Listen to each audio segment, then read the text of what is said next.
Hello, you lovely legend. So glad you wandered into my channel today. If you're new here, click that subscribe button and toss this video over to a friend or two. It helps more than you think. And tell me where you're tuning in from. I absolutely love seeing where my videos land in the world. Let's kick things off. My wife told me she wanted to explore an open relationship right around the time she began skipping our autistic daughter's therapy appointments to go on dates. When I discovered she'd been researching care homes to essentially abandon our child, I started collecting evidence. She mistook my silence for weakness. The judge didn't.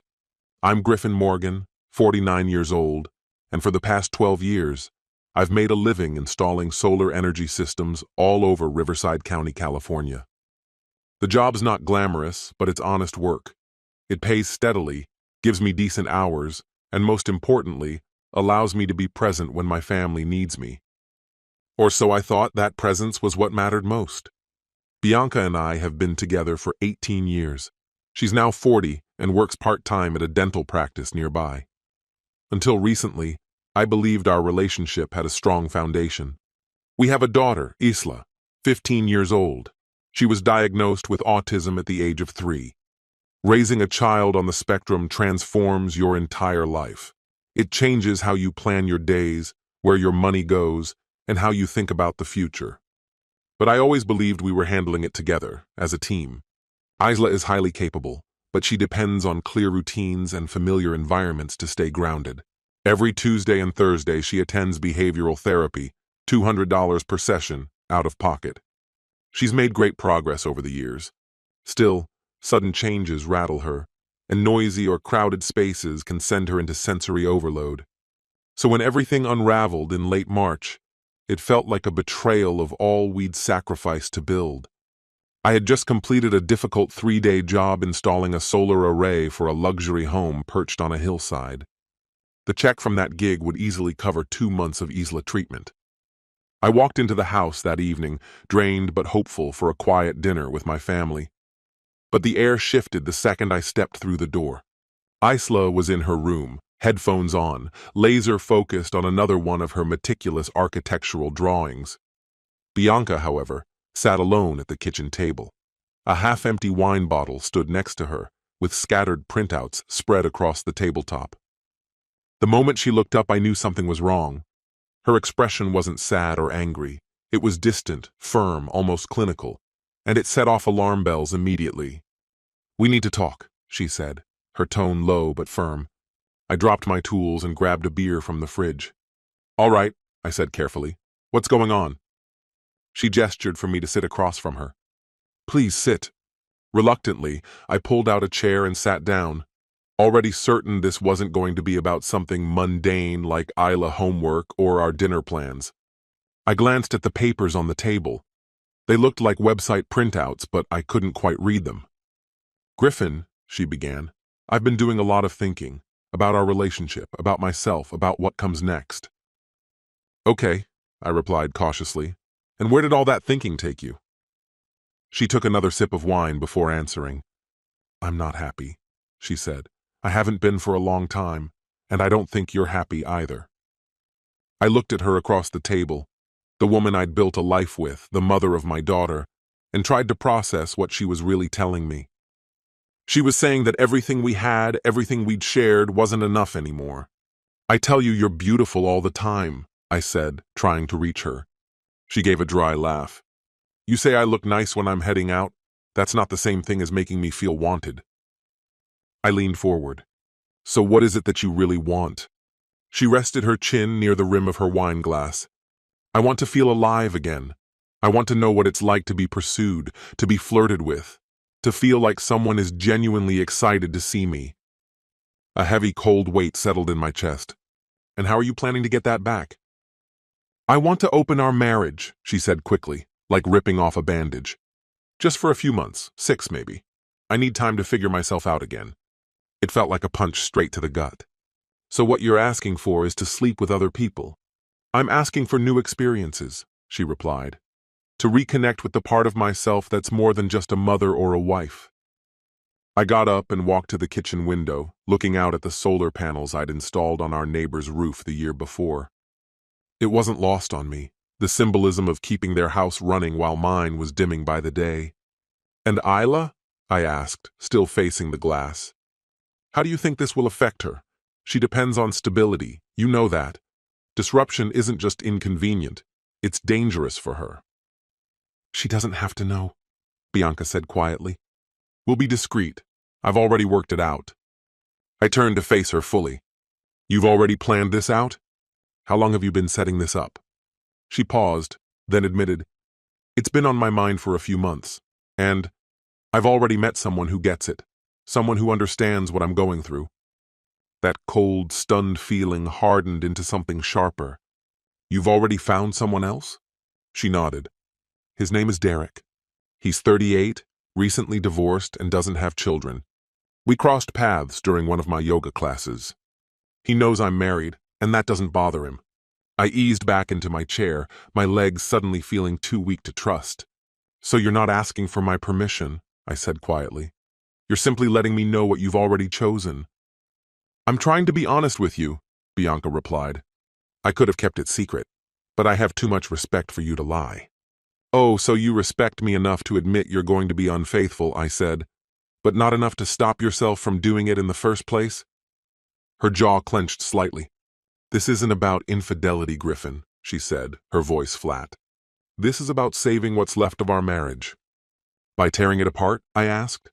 "By giving us both the pieces we've been missing," she replied firmly. "You get to keep your routine, your comfort, your predictability, and I get to feel like something more than just a caretaker again." That night, sleep never came. After Bianca dropped the bomb about wanting an open marriage, with her yoga instructor no less, I told her I needed space to process it all. I ended up in the garage, surrounded by a mess of wiring, solar components, and half-installed gear, trying to figure out when everything in our lives had veered so far off track. Around 5 in the morning, Isla came looking for me. She was already dressed for school, backpack on one shoulder, noise-canceling headphones on, ones I'd gotten her to help filter out overwhelming stimuli. "Dad, you weren't in your bed," she said directly. Her autism often stripped conversations of any padding, which I usually appreciated.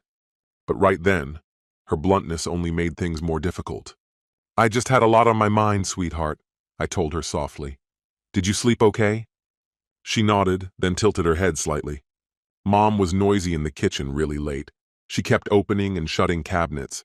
It made it hard for me to stay in rhythm. A surge of protectiveness hit me like a current. Isla always picked up on tension in the home like a barometer sensing a storm. Emotional instability didn't just upset her, it could knock her routines off for days. "Mom and I are working through some adult problems," I explained carefully, "but it's not something you need to worry about." She paused, thinking it over. "Are you getting divorced, like Tommy Patterson's parents?" The question landed like a hammer to the chest. "What makes you ask that?" I said. "Because Tommy's dad started sleeping in their garage before the divorce," she answered. "And now you're in the garage." I pulled her into a gentle hug, mindful of how much pressure she could handle. "I'm not going anywhere, Isla, that's a promise." When I came back inside later, Bianca was at the kitchen counter, dressed for her job at the dental office and pouring herself a cup of coffee. She glanced up as I entered, wearing an expression that was equal parts hopeful and cautious. "Did you have time to think it over?" she asked. "I haven't thought about much else," I said, grabbing a mug for myself. "If we're going to try this absurd arrangement, it's going to come with rules." Her eyebrows rose. "So, you're not rejecting it outright?" "I'm agreeing to set conditions," I said, my tone even. "First rule, none of this happens in our home. Second, Isla must never be aware of it. Third, I expect full transparency, where you're going and when you'll be back." She nodded, albeit slowly. "That sounds reasonable," she said, though there was a flicker of hesitation in her voice. "Fourth," I added, "this cannot, under any circumstances, interfere with Isla's therapy or her needs. She stays the #1 priority. And fifth, this entire setup gets reevaluated in 90 days. For the first time since this entire conversation began, she allowed a faint smile. "Thank you for being so reasonable, Griffin." But I wasn't being reasonable. I was setting a trap. Because while Bianca was busy arranging her future with Derek, I was quietly preparing for a very different outcome. 2 decades in the solar industry had taught me more than just how to install panels. I'd learned to document procedures with precision, build detailed logs, and track systems for accountability. And those skills translated perfectly to other areas of life. The first time Bianca met Derek outside our home was on a Thursday. She was supposed to be taking Isla to her behavioral therapy appointment. I only found out because Isla called me herself from Dr. Rachel's office. "Dad, I'm still at Dr. Rachel's," she said when I picked up. I was up on a rooftop in Palm Desert, installing a complex solar system when the call came in. "What do you mean you're still there?" I asked, my heart beginning to sink. "Your mom was supposed to get you an hour ago. She never came." Later, Dr. Rachel told me she'd tried calling Bianca, but her phone had gone straight to voicemail. My pulse was racing, but I kept my voice calm for Isla's sake. "Hang tight, sweetheart. I'm coming to get you," I said gently. I climbed off the roof I'd been working on, told my client I had to leave due to a family emergency, and made the 45-minute drive back into town. When I arrived at the clinic, Isla was sitting in the waiting room beside Dr. Rachel Morrison. She looked anxious, unsettled. "Mr. Morgan," Dr. Rachel said softly, "is everything all right at home?" "This is the first time Isla has ever been left like this. It was just a miscommunication," I replied, hating how I was making excuses for Bianca's failure. "I promise it won't happen again." But it did. The very next week, Bianca showed up 20 minutes late. Her coffee with Derek had run over. Then she completely missed Isla's appointment with her pediatrician. This time, she blamed a lunch that lasted longer than expected. That was when I started keeping a record. Each missed pickup, every late arrival, any time her new dating life took priority over Isla, I documented all of it. I even started carrying a compact voice recorder, the same kind I normally used for note-taking on job sites. 3 weeks into her so-called arrangement with Derek, I caught my first real lead.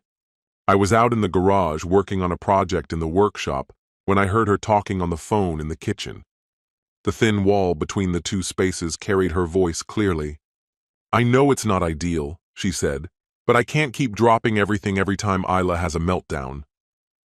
I've been dealing with her issues for 15 years. I need space to breathe." I hit record and crept closer to the wall. "You don't understand," she continued. "Sometimes it feels like she's the thing keeping me from ever being truly happy. I love her, but I can't keep letting her needs control my whole life."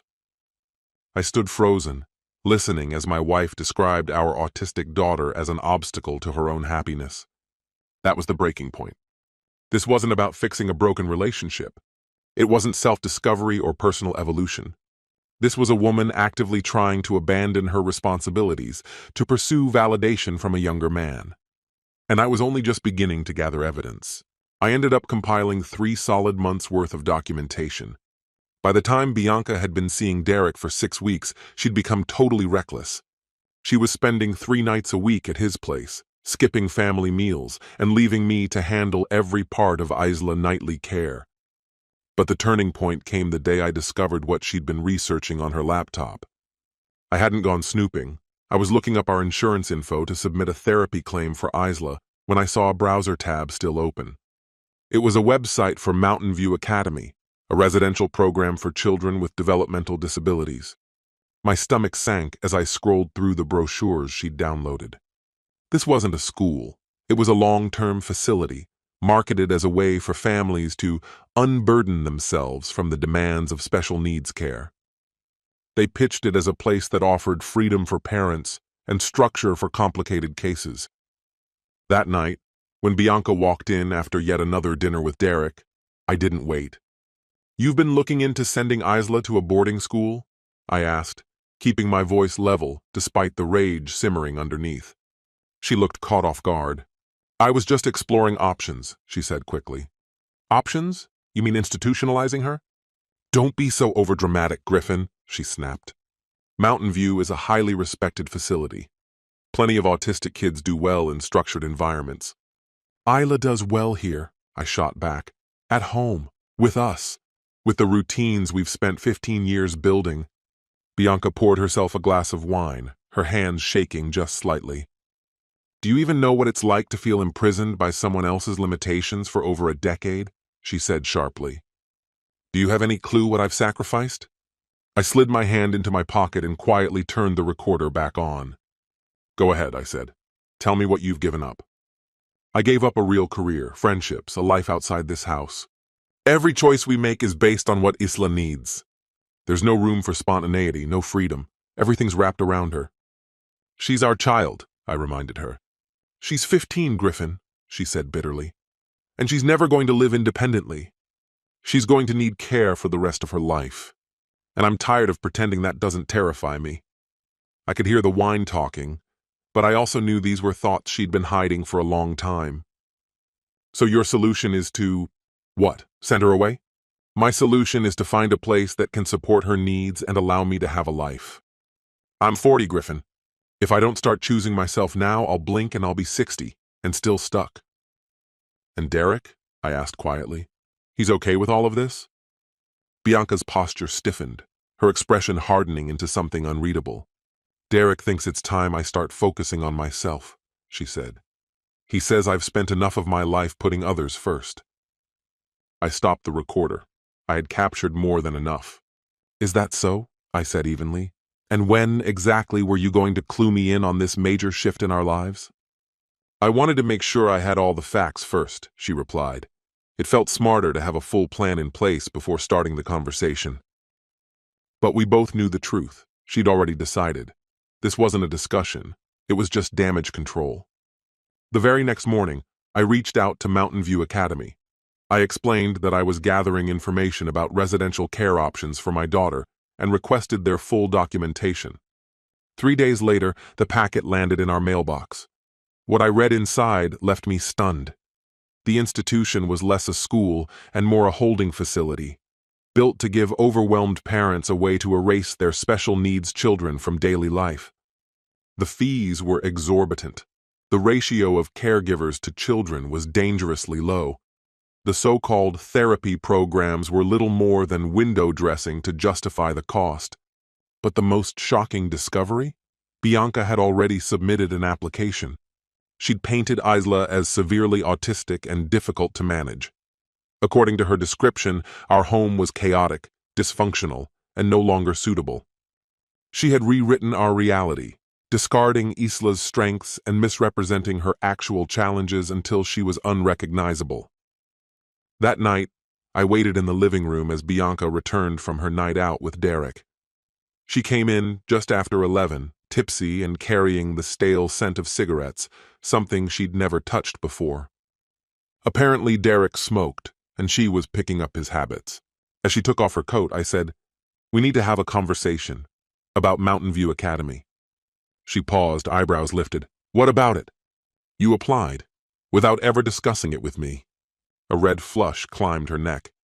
"It was just a preliminary inquiry," she said quickly. "That's not the same as an actual application."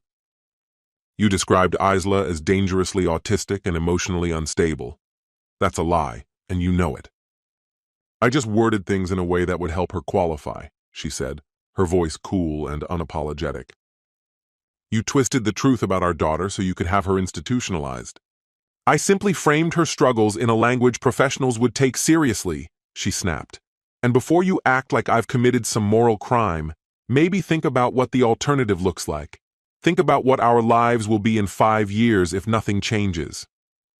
"Our lives," I said slowly, "would still include our daughter. Together." "That might work for you," she fired back. "But for me, it's never-ending therapy appointments, emotional meltdowns, and a marriage that hasn't felt like one in years because everything revolves around Isla." Something inside me finally gave way. "So this is what Derek's been telling you? That you're entitled to a real relationship?" "Derek believes I deserve happiness," she said. "He says devoting your life to a child who can't reciprocate isn't noble. It's just foolish." "And you believe that too?" She looked me in the eye. For the first time since everything fell apart, her gaze turned cold and calculating.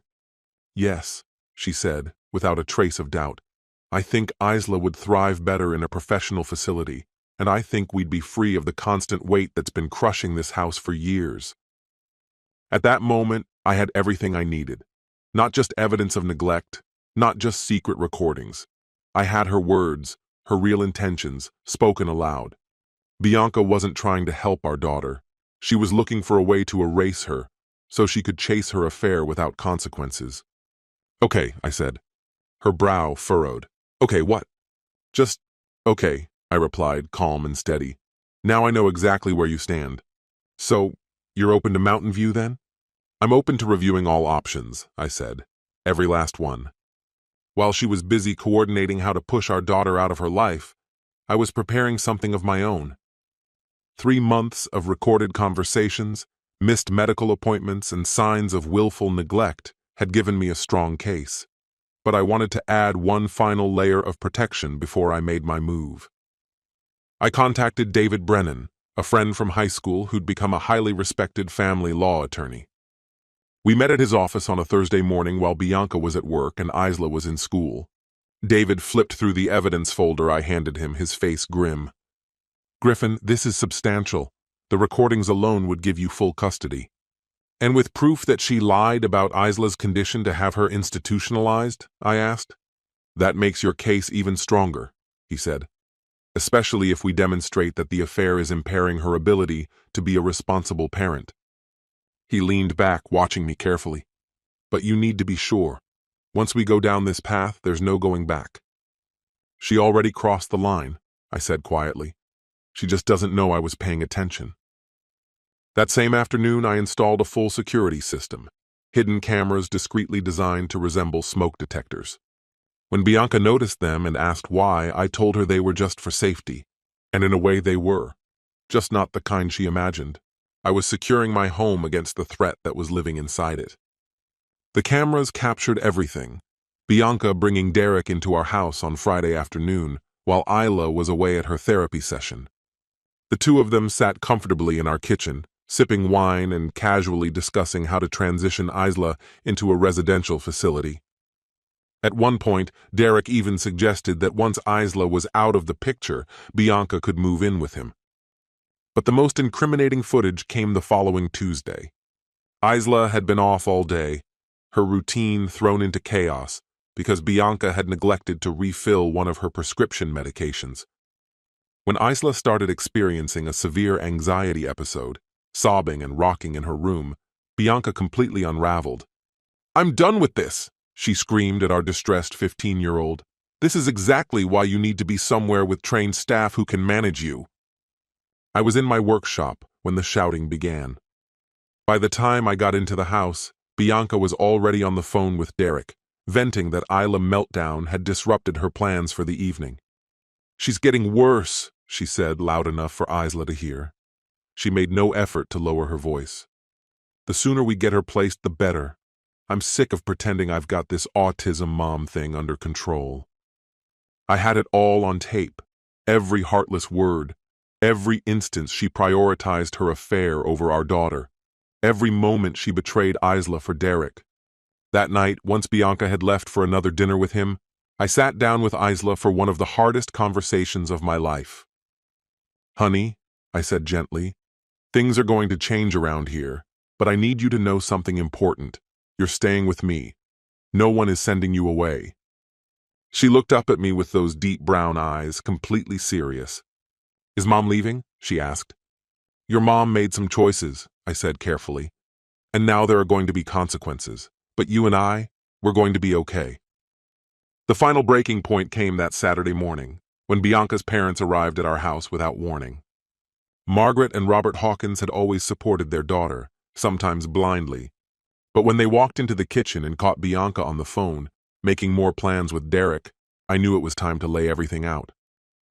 "Bianca," Margaret said, narrowing her eyes, "who are you talking to?" "Just a friend, Mom," she answered, visibly flustered. Robert's expression darkened. "What kind of friend makes you whisper and giggle like that?" I took a steady breath. "Margaret, Robert, you need to hear what's really been going on in this house." Bianca's eyes widened with panic. "Griffin, don't—" "Your daughter has been having an affair for the past 3 months, I said, keeping my voice level. "But that's not even the worst of it. What's worse is what she's planning to do with Isla." Margaret's face froze. "What do you mean?" I turned my laptop around and pulled up the website for Mountain View Academy. She's trying to send Isla to a residential institution so she can carry on this relationship with Derek, without the burden of being a parent. That's a lie, Bianca shouted. I'm looking into long-term care options for Isla's best interests. Then show them the application, I said. Let them read how you exaggerated her condition, claiming she's violent and severely autistic. Show them the fabrications you submitted just to get her accepted. Robert looked pale, fury etched into his face. Is that true, Bianca? It's not that simple, she stammered, her voice shaking. I'll make it simple, I said, pulling out my phone. Do you want to hear exactly what your daughter thinks of her own child? I played the recording from earlier that week. Bianca's voice filled the room, detached, selfish, and unrepentant. She spoke about how Isla was standing in the way of her happiness, how drained she felt from devoting her life to a child who'd never be fully independent, how she deserved a chance to finally live for herself. The silence that followed was unbearable. Margaret stared at Bianca as if she didn't know her anymore. Robert's hand was clenched so tightly around a chair back that his knuckles had gone white. Finally, Margaret whispered, "How could you say those things about your own daughter?" "You have no idea what it's been like," Bianca sobbed. The tears came at last. 15 years of meltdowns, therapy, dietary rules. 15 years of never having a moment to breathe. I'm 40 years old, and I feel like my life is already over. Your life is over? Robert asked coldly. What about Isla? What happens to her if you abandon her? I'm not abandoning her, Bianca insisted. I'm trying to find proper care. No, I said sharply. You're trying to get her out of the way so you can keep sleeping with your boyfriend. Margaret stood abruptly.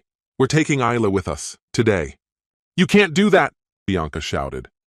Watch us, Robert said, his voice steel. Our granddaughter deserves far better than this. In under 2 hours, Margaret and Robert had packed up Isla's things and brought her to their home across town. Although she appeared puzzled by the sudden shift, Isla seemed to grasp that this move was meant to shield her from something troubling. That night, with the house finally calm for the first time in what felt like ages, Bianca asked the question I'd long been waiting for. So what's your plan now? I'm filing for divorce, I answered, and I'll be pursuing full custody of Isla. I continued. Over the last 3 months, you've provided me with more than enough evidence to ensure that any time you spend with our daughter will be supervised. A month and a half later, we appeared in Riverside County Family Court for the custody hearing. I sat beside my lawyer, David Brennan, feeling a quiet confidence I hadn't felt in months. Bianca was seated across from us with her attorney, her face drained of color, her body language slumped and defeated. Judge Patricia Morrison examined the documents in silence before finally addressing the courtroom. This case presents serious concerns surrounding claims of neglect and abandonment, she said gravely. Mr. Brennan, please proceed with your client's case. David rose and activated the courtroom's audio system. Your Honor, he began, we would like to submit a recording made by Mr. Morgan that captures Mrs. Morgan speaking candidly about their daughter. As Bianca's voice played over the speakers, the atmosphere in the courtroom became thick with tension. She referred to Isla as an obstacle, expressed a desire to reclaim a life centered on personal satisfaction, and confessed to being exhausted by the demands of raising a child she believed would never be independent. The reaction was immediate and severe. I glanced back to see Margaret wiping away tears, and Robert sitting stiffly, his expression unreadable but clearly devastated. Even Bianca's own attorney shifted uncomfortably in his seat. David continued. Not only did Mrs. Morgan make these damaging remarks in private, but she also attempted to place Isla in a residential institution by misrepresenting her diagnosis. He then submitted a copy of the application Bianca had completed for Mountain View Academy, which included false medical information. During cross-examination, her lawyer argued that the audio was inadmissible and insisted Bianca had merely been researching long-term support options. But Judge Morrison turned to face Bianca directly. Mrs. Morgan, these recordings suggest you view your daughter as a burden. Would you like to respond to that? Bianca stood slowly, clearly shaken. Your Honor, raising a child with special needs is incredibly difficult. I was under pressure. I didn't mean those things. The judge responded without missing a beat. You submitted false medical documentation in a formal care application. That indicates premeditation, not a moment of emotional distress. Bianca had no reply. Judge Morrison didn't hesitate in her ruling. Based on the submitted evidence, including missed health appointments, statements indicating intent to abandon parental responsibility, and falsified documents, I am awarding Mr. Morgan full legal and physical custody. She granted Bianca supervised visitation twice per month, pending her completion of parenting courses and individual therapy. As we exited the courtroom, Bianca tried to stop me. Griffin, wait, we can fix this. It's already been fixed, I said. The court saw to that. David passed me the finalized custody papers. Congratulations, he said. Isla is safe now. That evening, I went to collect Isla from her grandparents' home. She wrapped her arms around me, an uncharacteristic gesture considering her sensitivity to touch. Are we going back home, Dad? She asked softly. Yes, honey, I replied. We're going home. Half a year after the divorce was finalized, Isla and I had completely settled into our new life. The spare bedroom had been transformed into a cozy space just for her, painted in the soft blue shade she loved most. The atmosphere of stress and tension that had once dominated our home had vanished, replaced by calm. To my quiet amazement, Isla began to thrive. Her therapy sessions were no longer skipped or rescheduled due to someone else's social priorities. With the daily pressure gone, her anxiety lessened noticeably. She even began spending time in my workshop, organizing tools and learning simple safety routines. One Saturday morning, while we were working side by side, she looked up and said, Dad, I'm glad Mom doesn't live here anymore. Why do you say that, sweetheart? I asked. She got upset when I needed help. You don't. Her words hit me like a fist and a warm embrace all at once. She had understood far more than I had realized. The divorce settlement had been straightforward. I kept the house, the business, and full custody of Isla. Bianca walked away with her car and half of what little was left in our savings after legal fees. She moved in with Derek, but that arrangement collapsed within 2 months. He hadn't expected to be involved with a woman who had a child, especially one she rarely saw. Bianca's scheduled visits grew increasingly erratic. Of the last 5 she was supposed to attend, she missed 3, offering excuses that became more far-fetched each time. Isla stopped asking when her mother would show up. Instead, she looked forward to the time we spent together. Margaret and Robert continued to visit every other weekend. Their bond with Isla remained strong, but their relationship with Bianca was effectively over. One afternoon, Margaret turned to me with sadness in her eyes. I still can't understand how we ended up raising someone capable of so much selfishness. Everyone makes their own decisions, I said quietly. Sometimes the choices people make reveal exactly who they are. My business had continued to flourish. Word had spread about what I'd endured, and several new clients specifically sought me out because they respected how I had navigated the storm in my personal life. There's a quiet strength in maintaining your integrity while everything else is crumbling. On a clear Tuesday morning, sunlight streamed through the windows of my workshop while Isla sat nearby, carefully drafting detailed layouts for solar installations. A gentle awareness came over me then. This wasn't the life I had once planned, but it was a life worth living. It was built on truth, a life where my daughter felt protected, valued, and understood. Dad? Isla said, glancing up from her sketchpad. Are you happy? I am, sweetheart, truly. She gave a small smile and returned to her drawing. Me too.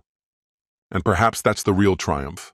Not revenge in the usual sense, but building something better, brighter, and more resilient than what was shattered.